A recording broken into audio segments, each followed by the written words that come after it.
তো দেখতে পাচ্ছেন কত সুন্দর সকাল, সূর্য, রোদ, প্রকৃতি একবার দেখুন, নেচারটা একবার দেখুন। তো আসলে আমি এটাই যাচ্ছি, অনেকে অনেক জায়গায় ঘুরতে যান, বেড়াতে যান, আবার অনেকে পাহাড় পর্বতে ঘুরতে যান। তো আমাদের পাহাড়ি অঞ্চলে অনেকেই ঘুরতে আসে।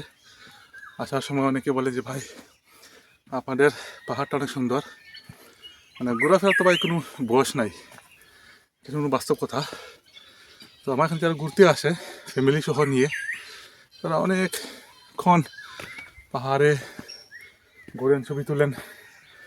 দেখুন দুটা আবার দেখুন কত সুন্দর, মানে অনেকে আবার তাঁবু নিয়ে পাহাড়ে বসে যান বা রাত কাটায়, বা অনেকেই বিভিন্ন জায়গায় ঘুরতে যান আর কি। দেখেন বুঝেছেন, এ হচ্ছে পাহাড়ের সৌন্দর্য আর কি। আর পাখির ডাক তো আছে, পাখি কলকাতালি যেটা মনে করেন যে আপনার আনন্দের মতো, সেটা ভরপুর বা এখানে একবারে শেষ নাই। কিছুক্ষণ আগে এখানে একটা বনমুরুগ ছিল, জানি না এটা আছে কিনা, হয় চলে গেছে, না হলে ওর ডাকটা আমি আপনাদেরকে শোনাতে পারতাম। পাহাড়ে আসলে অনেকে ঘুরতে আসে, অনেকে দেখতে পাচ্ছেন, আসলে বলার মতো দম পাচ্ছি না আর কি, প্রক্লান্ত হয়ে গেছি, মানে টিল্লা বেয়ে উঠছি তো, এই কারণে একটু হাঁপানি হচ্ছে আর কি। কোনো বিষয় না, এটা আমরা অভ্যস্ত হয়ে গেছে।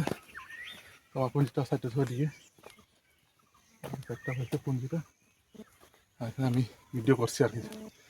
আমার শহরে যাবো যখন হেঁটে হেঁটে একটু ভিডিও করে যাই, তো ভালো লাগার মতো। আর দেখেন এ হচ্ছে আমাদের গাড়ি স্ট্যান্ড, কিন্তু ভাই গাড়ি নাই, টাকা পয়সা শেষ, মানে টাকা পয়সা শেষ, সবই শেষ। তো যার কারণে আসলে না, এমনি আসলে আমি গাড়ি পাঠাইনি, গাড়ি পাঠিয়েছি, আসলে একটু দেরি হয়েছিল। তো আমি কখনো গাড়ি ফোন দিলে একটু হেঁটে হেঁটে যাই, এতে ভালো লাগে, এতে ভালো ভিডিও করতে পারি আপনাদের জন্য, যাতে আপনারা ভালো কিছু দেখতে পারেন, সেই সুবাদে আসলে ভিডিও করা। তো অনেকেই বলেন যে ভাই পাহাড়ে আমরা ঘুরতে আসলে কোনো সমস্যা কিনা, না ভাই কোনো সমস্যা নাই, আপনারা যে কোনো সময় যে কোনো টাইমে আসতে পারেন। তবে হ্যাঁ, 6টার পরে মনে করেন যে পুঞ্জিতে প্রবেশ করা একবারে নিষেধ, কারণ এটা আমরা, আপনি জানেন যে সব জায়গায় তো এটা সময় থাকে, তাই না? আপনি অফিস যান, কোর্টে যান, বা যেখানে যান, একটা টাইম থাকে যাওয়ার, এরপরে আপনার ছুটি হয়ে যায়। তো ঠিক সেভাবে পাহাড়েও একটা টাইম আছে, পুঞ্জিগুলোর একটা সময় আছে, যে এই সময়ের ভিতরে আপনি ঘুরতে পারবেন, বা এই সময়ের ভিতরে নেমে যেতে হবে, এরপর আপনাকে চলে যেতে হবে। এটা হচ্ছে বাস্তব কথা, যেটা আপনাকে এটা মানতে হবে। তা না হলে আপনি যে টাইমে আসে, যে টাইমে দেওয়া থাকে সকাল 9টা থেকে বিকাল 6টা পর্যন্ত, আপনি আসেন, বসেন, চা খান, আমার সাথে আড্ডা দেন, কোনো সমস্যা নাই আমাদের। হ্যাঁ, এটা কোনো সমস্যা না।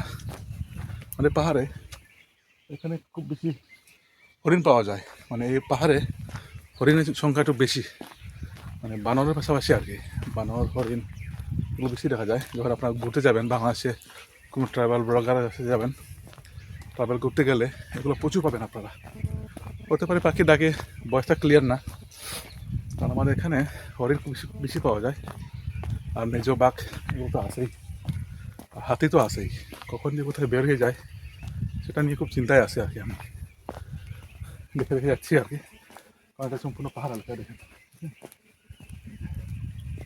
এই জন্য বললাম আর কি, মানে হাতিটা একটু কোথায় যে লোকে থাকে, জঙ্গল তো, এই কারণে একটু ভয় লাগে, যেতেও ভয় লাগে, বলতেও ভয় লাগে যে কোন কোন জায়গায় লুকিয়ে থাকে আর কি।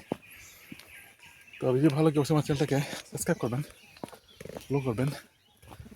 তো আসলে পাহাড়ে অনেকেই ঘুরতে আসে, অনেকে বলে যে ভাই ঘুরতে আসলে নানা সমস্যা হয়, কোনো সমস্যা নাই ভাই, এটা কথার কথা, বুঝছেন, এটা কথার কথা।